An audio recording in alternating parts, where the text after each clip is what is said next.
Hey girl, hey, welcome back to my channel. It's your girl Misha. Thank you guys for joining me yet again for another review. Listen, y'all, I know I am late. Houston had a tornado come through, honey. We ain't had no power, okay, until today. So it's been 5 days with no power. So no reviews were coming out. If you looked at my community tab, I was keeping you all updated. I probably will do a live to let you know what went down because, baby, I'm traumatized. Anywho, this is the Never Ever Mets, Season 1, Episode 5. If you are new here, then welcome. I give lighthearted reviews with a little bit of laughter and a little bit of shade and a whole lot of detail. If you're back for a second or third time, then welcome back. Y'all, please don't hesitate to like, comment, and subscribe to the channel. Share it with a friend. Hit that notification bell so that you will be updated each and every time I upload a video. Now, y'all, let's get into it if we're going to get into it. When the episode first opens up, it's the next day after the dinner from hell. Aaron H and his fedoras, they're talking to Dymond, and you could tell she's mad, okay? And the whole time I'm thinking, why is Brandon and Sienna still here? She's in a confessional saying that she felt free after hearing that Brandon didn't want a romantic relationship. Girl, okay, DC3, ain't no feeling like being free. Girl, please. That man didn't want you and you ain't want that man. So Taronda shows up and she goes to talk to Brandon and Sienna and tell them, listen, you ain't got to go home, but you got to get the hell up out of here. Baby, it's giving, not them getting fired on their day off. I said, what? But it's ready. It's time for y'all to go. Okay? It's time for y'all to go. Sienna needs to go take that hair down anyway. That hair been up and it been wrapped around that forehead for 40 days and 40 nights. She probably mad because that hair and that new growth is coming out them faux locks. That's probably the whole issue. Has she put on a unit or something or a slick ponytail, she might not be so high strung. Moving forward. So they go in and tell the other people that they are leaving. I mean, it's for the best. Now, I'm glad that he stood his ground because I just knew that they were going to try to prolong this thing and he was going to try to stick around. But the fact that he's leaving and she's leaving, I mean, that's cool. She said that she may talk to someone else online again, but she's going to meet them sooner next time. He goes in and talks to the guys talking about, I think I learned a lot from this situation. She learned a lot. Baby, she didn't learn nothing. She turned right around and said, I mean, he's saying that he doesn't see a romantic relationship. So, I mean, okay, girl, you didn't learn a thing. So after they say their goodbyes and both of them on the I-10 by 10, Taronda tells the rest of them that Sienna and Brandon are gone, but they are going on a field trip. So it's tense in the house and you could tell Dymond's still pissed, child. She said last night made her feel alone. Everybody was piping up behind Jody, but they don't want to say it to her face. So Aaron is trying to give her a pep talk, but Dymond was like, no, I don't want to talk to you right now because I feel like you be fake around people. So he's like, are you there for me or are you here for them? I mean, that's a good question, but you showed that you didn't have her back.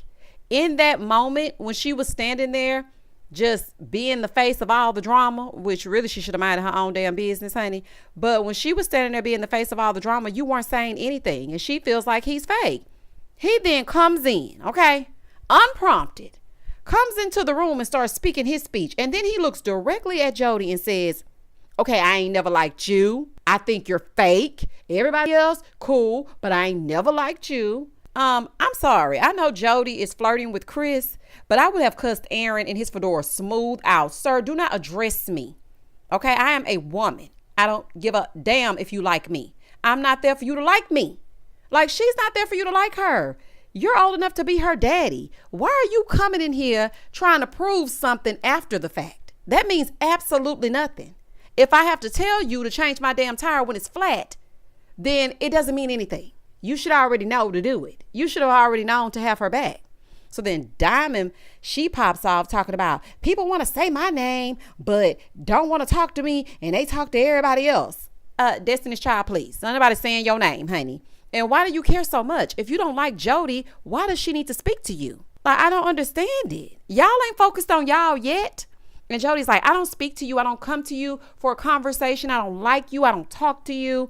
So Jody is basically saying all Dymond does is lie. She said, all you do is lie, lie, lie, lie, lie, lie, lie, lie. Honey, you always lying on her and whatnot. Aaron tried to interject. This is Aaron with the earring, honey. Earring Aaron tried to interject and Jody kind of like muted him. She was like, wait, hold on, I got it. So then Aaron H and his fedora, they telling him, you need to speak up. You need to speak up.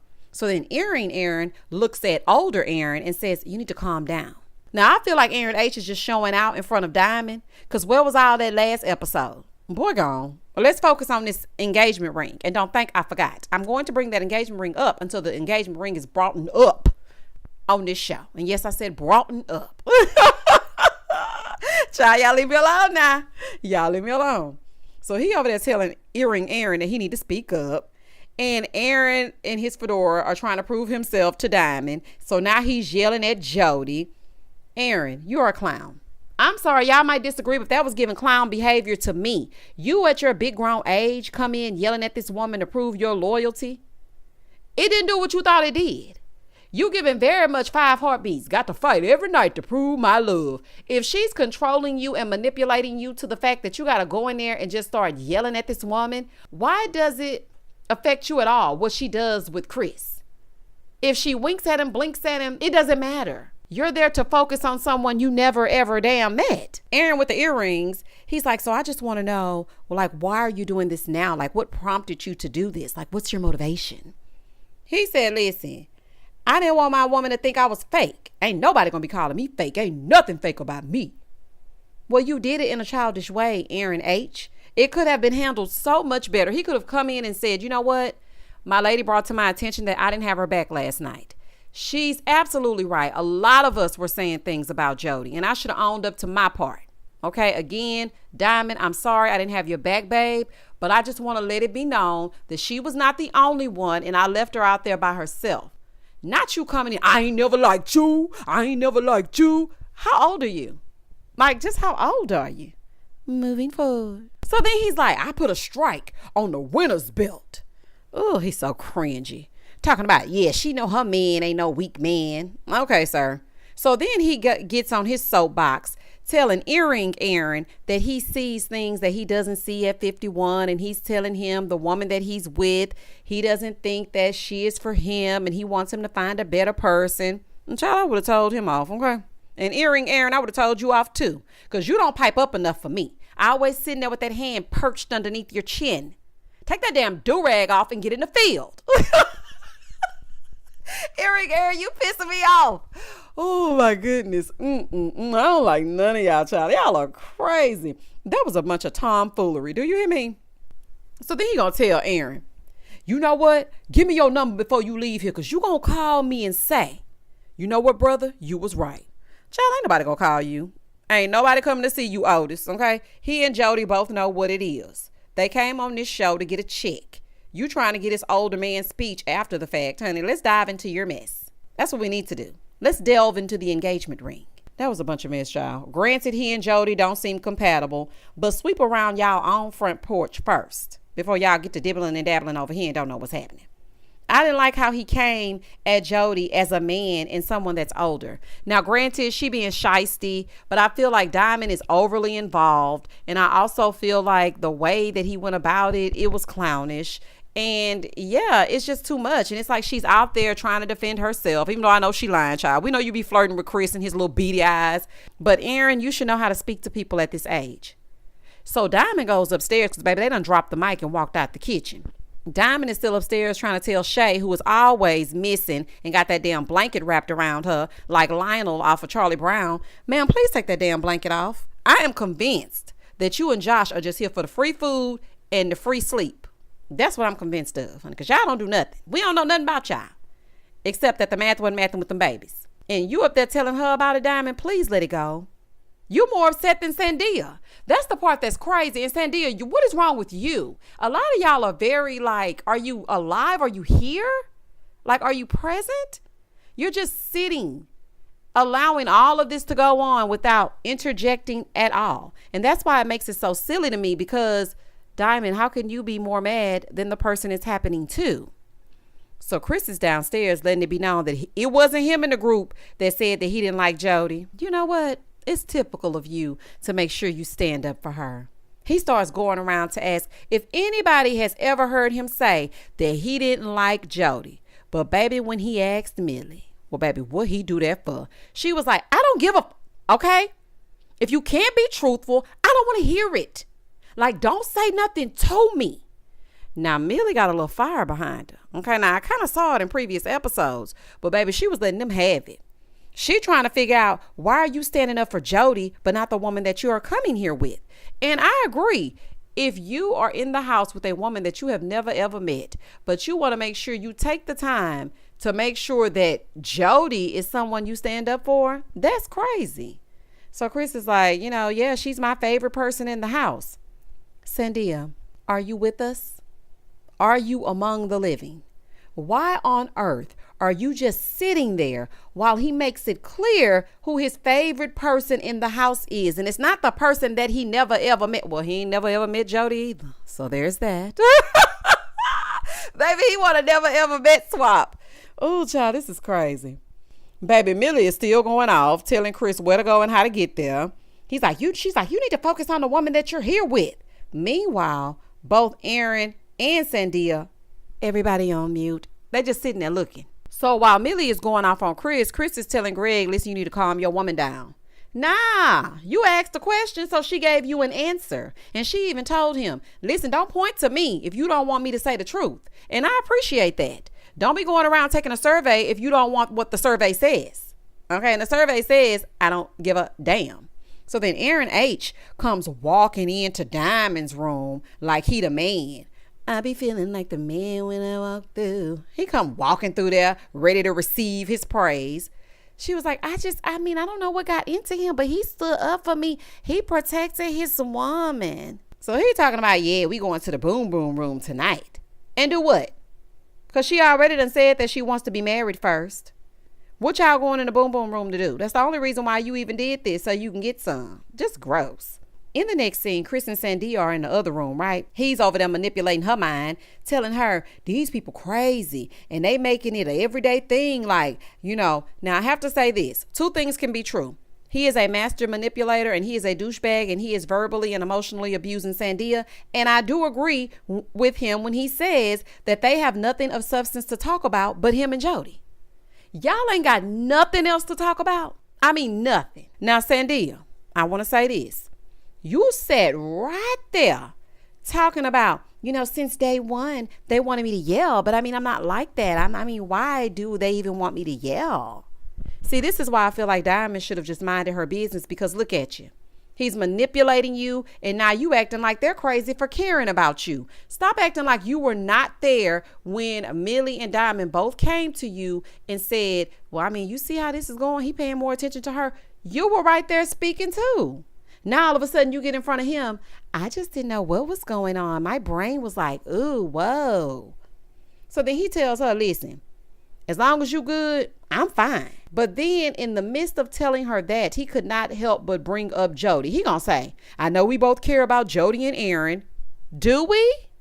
Or do you? Because I don't think she cares nothing about Jody. I think she's just trying to keep the peace. So he's saying that he needs her to stick by him and he'll stick beside her. Basically, I'm the only one who should be in your ear. Don't listen to them, or else you might figure out that I'm not worth a damn. Okay? Because you know exactly what you're doing. That's your way of keeping Sandia in check. See, you cannot trust a man with his eyes too close together. And that is you, Christopher. I am watching you. Them bitty little eyes stuck together. Oh, child. He wants to make sure that nobody else can say anything to her that she will believe. Only him. And you ain't fooling me. So they're on this field trip, right? They get to this place, and the exercise is shibari. It's Japanese rope bondage. So we get a little confessional, and Jody is telling us she's a sexologist. So this is right up her alley. And girls say, what now? So they're doing Japanese rope bondage. And Jody tells us that she was SA'd when she was younger, but she's been able to turn it around. And as she was saying it, I was just thinking, wow, so many women have experienced SA. First, we heard about Millie, and now we're hearing about her. And I'm so sorry that you experienced that. But I really think that it's irresponsible of them to cast these people with these backstories without proper therapy in place. Because when you put them in situations like Kama Sutra and Japanese rope bondage, and they have not yet healed from their past traumas, it can be triggering. So I don't think it's responsible to just cast people based on them getting you ratings. Like, that's crazy. So the instructor is telling them to decide who will be tied. Of course, Sandia chose to be tied. Child, well, we know you are forever in bondage over there with Chris. I find this whole exercise useless when half of the couples don't even like each other for real. Do y'all even know each other's last names? You don't know my name. Alicia already said it. Alicia said it. Y'all don't even know each other's names. Good.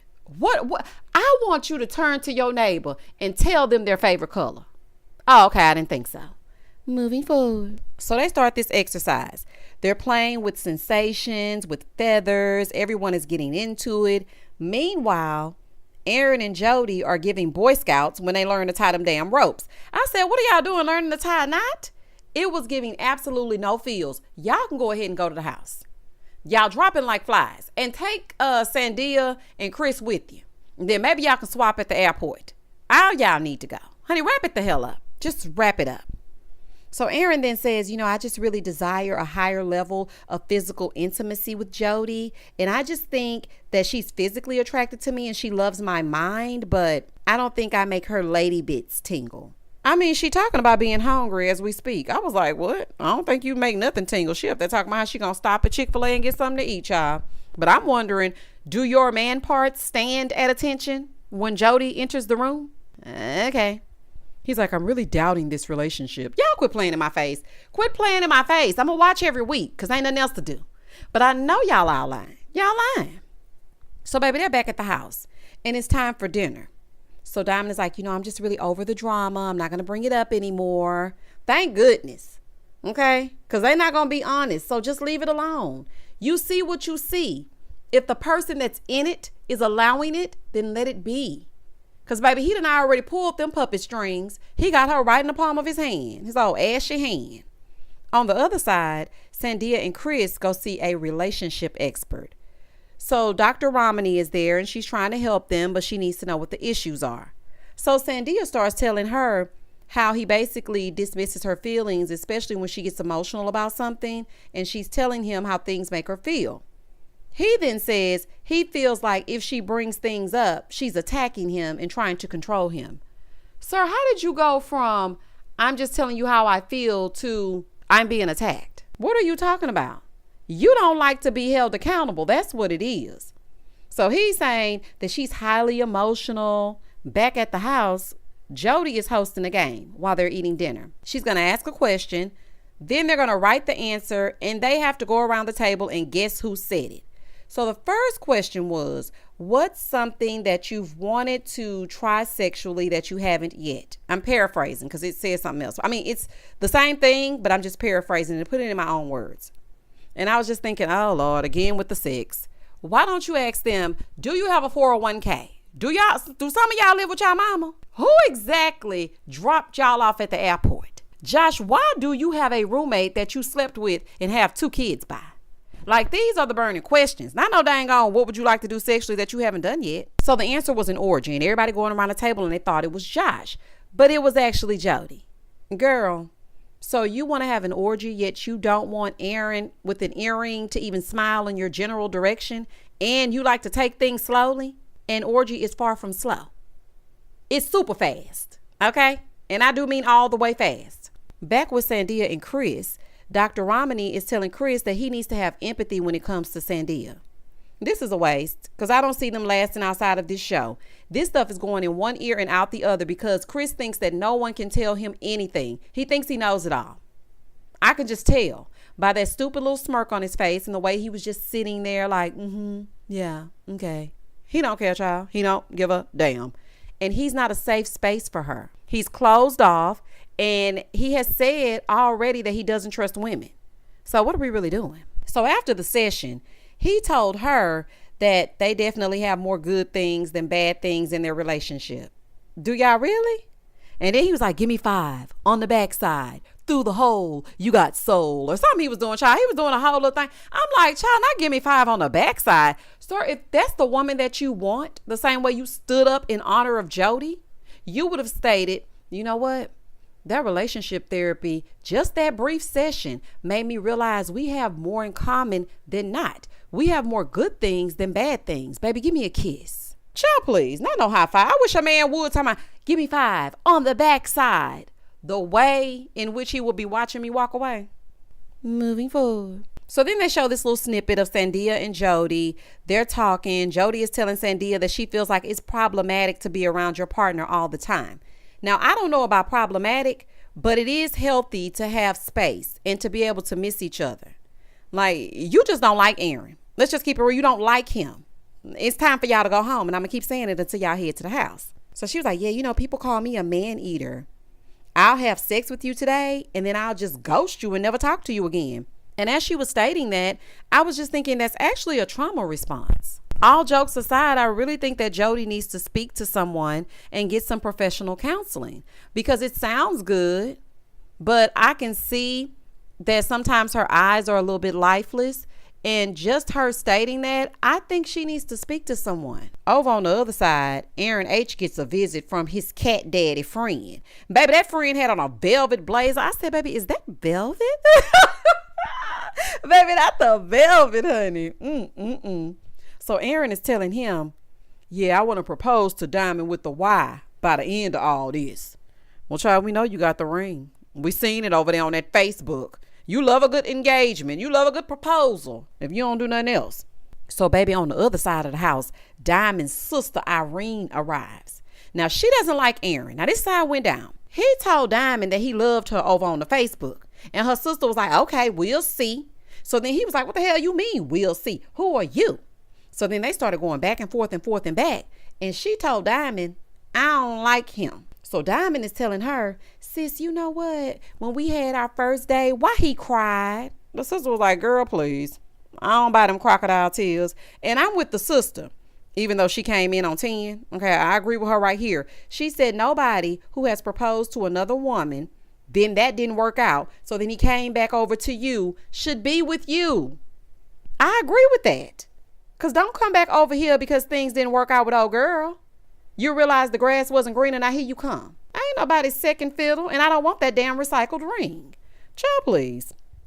So Dymond is trying to tell her what Aaron said, but the story sounded crazy. Talking about it was somebody he knew from a long time ago and he was in Florida and I was over there. And so then he just decided I'm going to propose to her because I've been knowing her and I don't feel like this going to happen. She said, let me think about it. He put the ring back in the Cracker Jack box. He went and got his nails done. And then we got over here on the Never Ever Mats. Child, it just sounded crazy.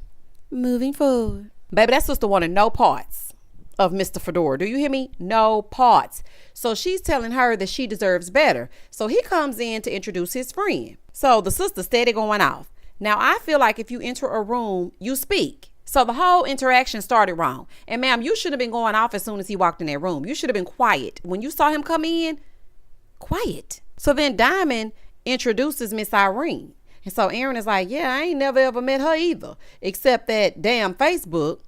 So that's where all the seasoned people do their drama, over there on that damn book. So he's saying, yeah, she dipped her nose where her nose shouldn't have been. And she was like, yeah, I dipped it because that's my sister. So he starts getting loud, saying she needs to dip the F out. She's like, yeah, I'm the B you love to hate. So then he calls her ugly. Hell no. Dymond, I'm speaking directly to you, honey. Get your man. I wish he would call my sister ugly. And people are harping on the fact that she went off, but he called her ugly first. Like he took it low first. Because he started the whole, well, she was dipping her nose and she need to dip out. Well, I guess the sisters got that in common. Because didn't Dymond dip her nose over in Sandia's business? Anyway, so now they're going back and forth and back. So then they cut to Sandia and she's like, I would never allow Chris to speak to my sister the way that he spoke to Dymond's sister. Oh, okay, so you draw the line at your sister. Because he talk crazy to you all day long. Okay, it got to be your sister for you to put your damn foot down. These two acting like they about to fight. Aaron likes to fight with women. And I'm going to tell you, when I saw him go in and go off on Jody, I knew that he liked to fight with women. And also, he be down in my comments and I politely blocked him. Don't come over here trying to fuss with me. I don't interact with cast. I don't do that. I don't do interviews. I don't want to be y'all's friend. I don't want to go nowhere with y'all. I don't give a damn. I'm here to review the show and I am here to give my unsolicited opinion that nobody asked for. I don't want no back and forth with you, sir. You too old to be arguing with me. Okay? Like, no. I'm not finna argue with you. I'm just not. Irene mentioned his children though, and that's when he came running. So baby, he being held back, the production holding him back, Josh holding him back. Baby, he ready to go toe to toe with Irene like she one of them dudes in the street. Do you hear me? He ready to go off about his kids. Now her sister is dead wrong for bringing up his children. That was just ignorant. That was just ignorant. And then her sister was being downright disrespectful too. Ma'am, there's nothing you can do about this grown woman in this relationship. Nothing. And Dymond, you better know that if he's arguing with Jody and he arguing with your sister and disrespecting your sister and calling her ugly and calling her out of her name in front of you, you best believe when things get heated, he gonna be in your damn face. Now y'all can take that like you want it, but for me, I felt like Aaron was a clown this whole episode. Because what does it matter that Chris and Jody are flirting or whatever is going on?